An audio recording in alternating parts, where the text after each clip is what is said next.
জন্মবার্ষিকী পালন করছে, তাই তো আমাদের এই মহান ব্যক্তি ছিলেন পণ্ডিত ঈশ্বরচন্দ্র বিদ্যাসাগর।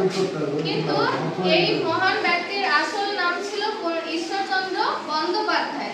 তাকে বিদ্যাসাগর উপাধি দেওয়া হয়েছিল। এনার আসল নাম ছিলেন ঈশ্বরচন্দ্র বন্দ্যোপাধ্যায়।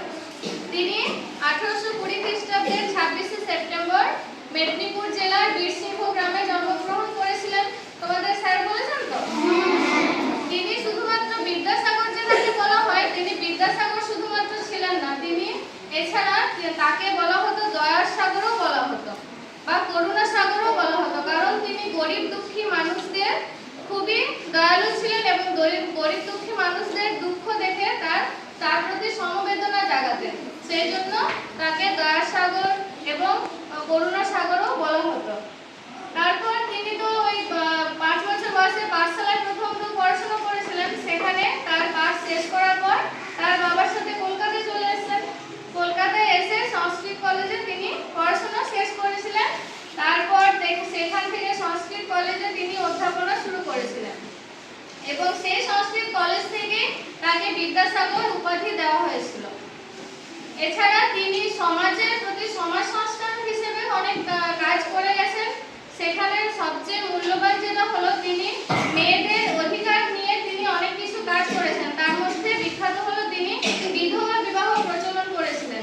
ঈশ্বরচন্দ্র বিদ্যাসাগর বিধবা বিবাহ প্রচলন করেছিলেন এবং বহু বিবাহ প্রথা তিনি বন্ধ করেছিলেন, যাতে আমাদের সমাজে মেয়েদের একটা গুরুত্ব, আমাদের সমাজে মেয়েদের যাতে প্রাধান্য দেওয়া হয়, সেই জন্য তিনি তার দিকে লক্ষ্য দিয়ে রেখেছিলেন।